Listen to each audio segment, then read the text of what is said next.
Hello and thank you for joining us for this episode of Coffee Court. My name is Ronah Nahabwe, and this is where we dissect the important subjects in the business community for people in the business community to digest. So with me today is the Executive Director of Uganda Development Corporation, who I'll give a chance to introduce himself.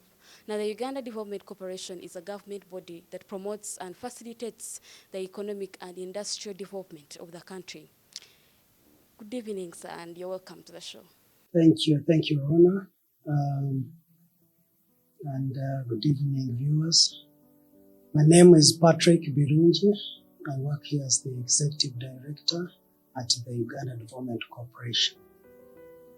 Maybe by way of introduction is the Uganda Development Corporation is the investment arm of government. It is established by an Act of Parliament, the UDC Act of 2016. But to let you know that UDC is a very old but a new institution. It's very old because it was first established in 1952. And it disappeared in the 90s as a result of a policy change, but its core function never went away and resurfaced in 2016 under the UDC Act of 2016. So we are new because the current UDC is basically the UDC of 2016 going forward. And I'm privileged to have been the first CEO fully appointed. The others were acting in 2019. Congratulations. So we do investments on behalf of government. In other words, where government does not have stake, where government wants to take stake, UDC should be available to hold the stake on behalf of government. So by way of introduction, you're welcome. Thank you. Thank you. Just like you mentioned, you're obliged to do investment where private sector is not doing for whatever reason. So I'd like to know what are some of the areas you're investing in currently and why? Yes, rightly so. Where we do investments, we do not go to compete with the private sector, but we go in to support the private sector, or where the private sector is not doing enough, but government feels that this is strategic. So we are in three broad categories. The first is agro-processing. The second is mineral value addition. And the third is services and infrastructure development.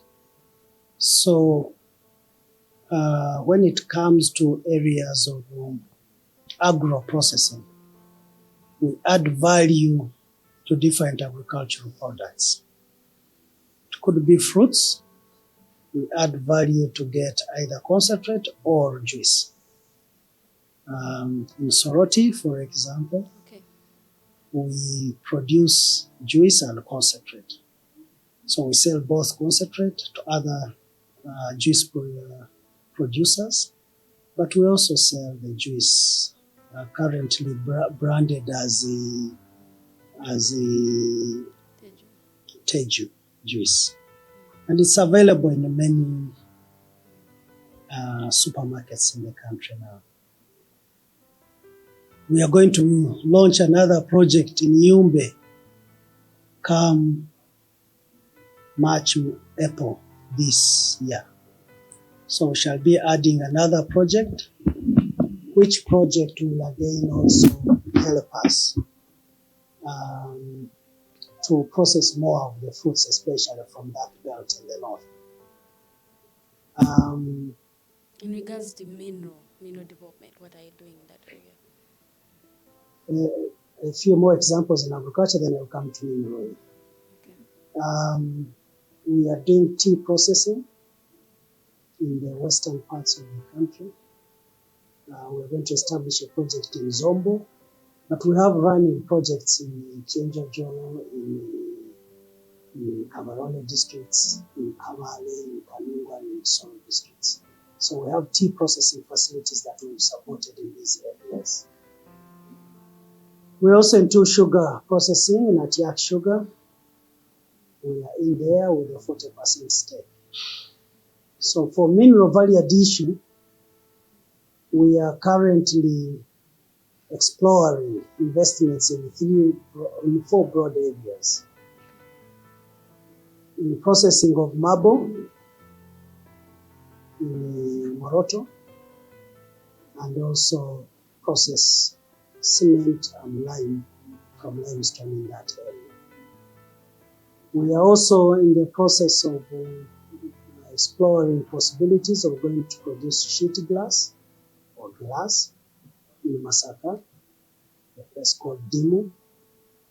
We are exploring with the private sector again to produce salt in Lake Katwe, and also iron and steel in Muko, Kabai. So those are the three areas. We don't have a running project now, but we are in the investment phase of exploration and moving forward. Okay, from a scale of 1 to 10, how would you rate those that you already going, that are already in the process of development?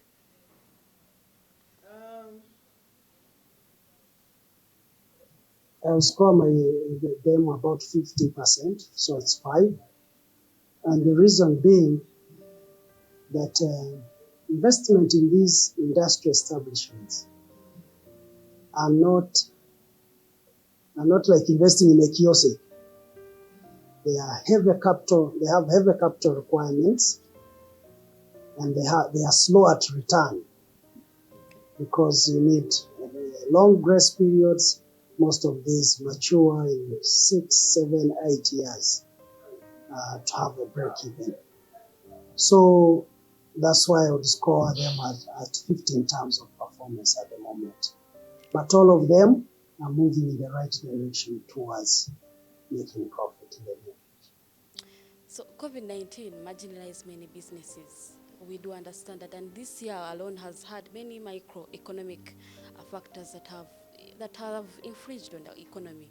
So as Uganda Development Corporation, has this in a way affected you in any way? And if it has, how are the lowest or the people at the grassroots being affected that you have gathered around in your area?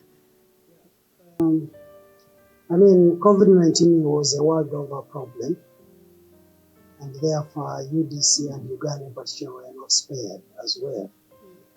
The first is, if there's anything we learned from COVID-19, was we need to be a little bit inward-looking and develop our own capacities.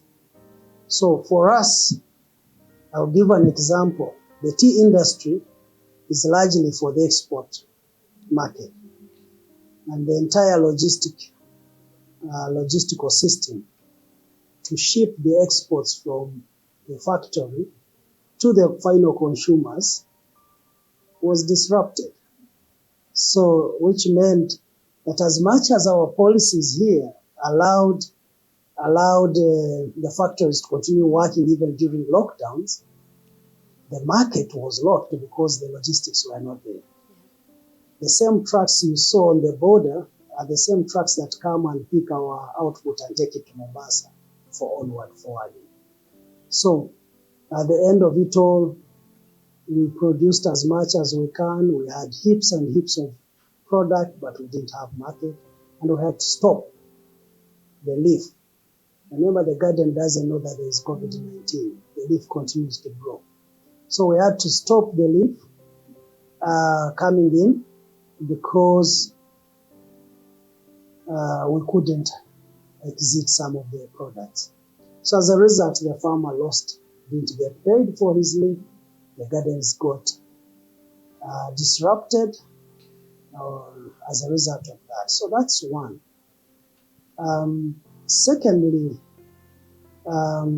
again, COVID-19, most of our businesses are either import substituting or export promoting. So to us now, it also showed us that we need to do more of the import substituting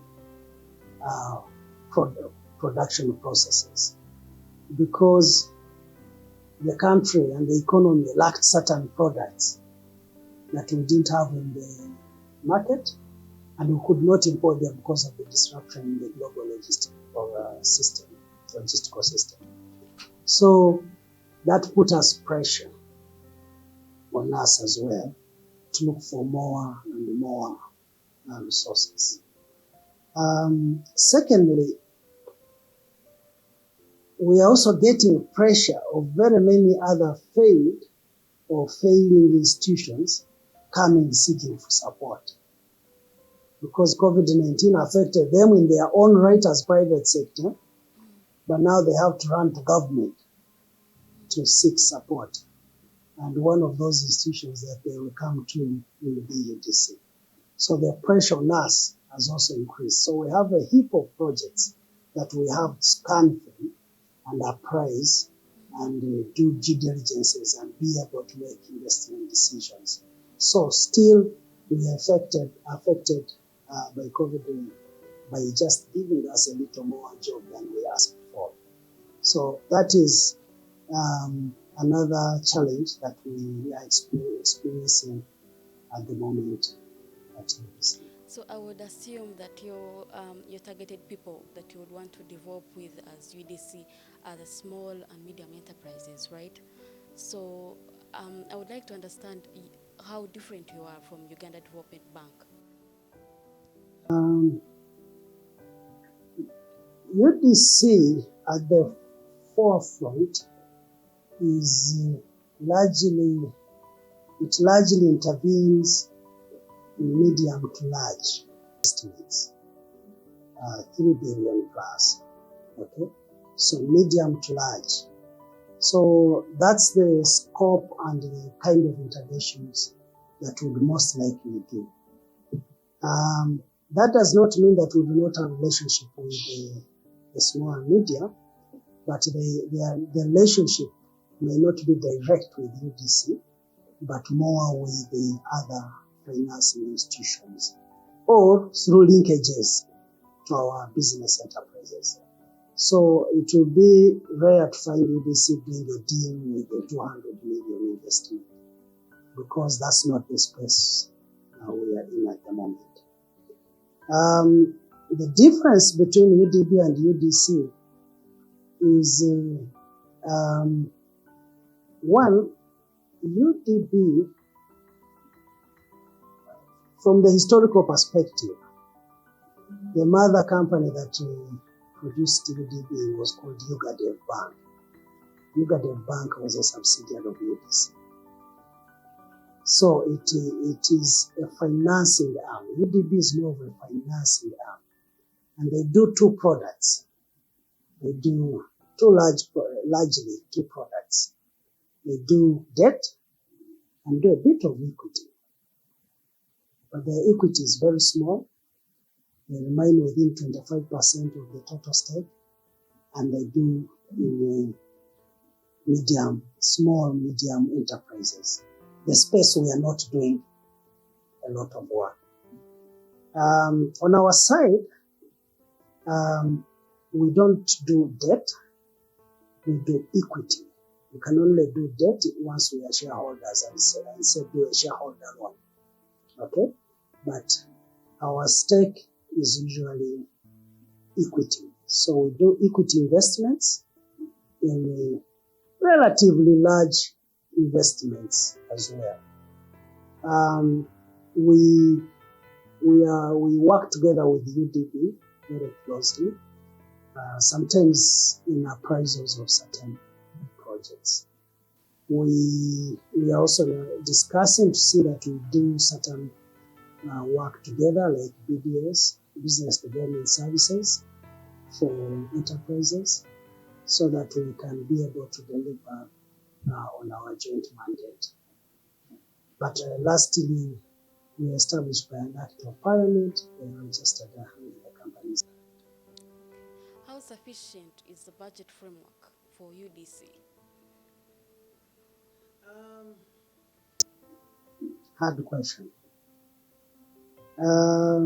The truth is, I'm not sure there is anyone who has ever said, now I have enough money.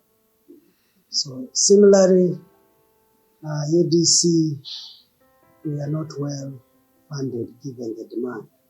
or given the strategic importance that we hold, we are not adequately capitalized. Recently, we were in Cabinet, and the Cabinet helped us lift our capital base from 500 billion to 5 trillion, meaning that we have space now, we have the fiscal space to finance larger investments. But specific in the budget, we may not be adequately financed as we wish. Maybe moving away from that, there are some concerns about one of your development, one of your areas where you're developing, the Atiak Sugar Factory, where some of the taxpayers were not able to regain their profit. How is that progressing? What's new in that area? What can you tell the viewers? Yeah, there are concerns, and the people have the right to have these concerns. But we must also educate the public. We've made some quite significant investment in Atiak. The factory was up and running and launched in October. But there were not adequate investment because UDC was on the factory side. Other government agencies were working on the farming side. So there were investments in the garden side. So the gardens were not adequate to supply the factory. So there was a mismatch. That is point number one. Number two, there were wildfires. Wildfires which led to erasing a lot, more than 7,500 acres came in that area. So all this began to take the project backwards because the factory is ready, but the gardens are on fire. So there was again a mismatch between the sugarcane supply. So lack of raw materials has been one of the biggest constraints. So what is new is that now we've come up with a new strategy. And the new strategy is the owner of the factory manage and own the garden as well. And then mechanize the agriculture side. So now we are working on the mechanization. Very soon you will see heavy equipment and next year trying to mechanize the garden side so that we can have a match between the garden, that is the raw material, and the factory. And I assure you the transformative impact of that project is going to be enormous. Maybe as your parting remarks, what should we expect from Uganda Development Corporation for the coming new year, 2023? What are some of those key areas you are targeting and would be like Ugandans should look forward to this? A few things I'd like you to come on board. I had mentioned earlier, we're going to launch a food processing factory in 2023 in Yumbe. That will be up and running. In the same year, we shall launch a convention center in Munyonyo. That will also be coming on board within 2023. Yeah, I think I've heard about the convention.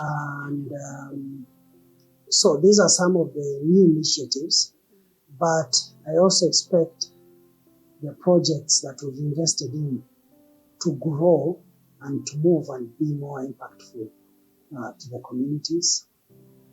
For example, in Kalangala, we provide ferry services between Kakata and Bugoma in the main island. And we also supply water and electricity on the island. Now, in that area, we expect an undersea cable, and then, I don't know whether it's a COLA, but there will be an electricity supplying cable under the water to Kalangala, and that is going to be a game changer for Kalangala, and we will be part of that process to make sure that we cause the change in 2023. That now leads us to the end of today's episode of Coffee Code. Thank you, Mr. Patrick Brunji, for the pleasure of your time. And I hope this conversation was insightful as it was for me. You should expect enormous activities from UDC, that is the Uganda Development Corporation, in the coming next year. Good evening, and my name is Ronah Nahabwe.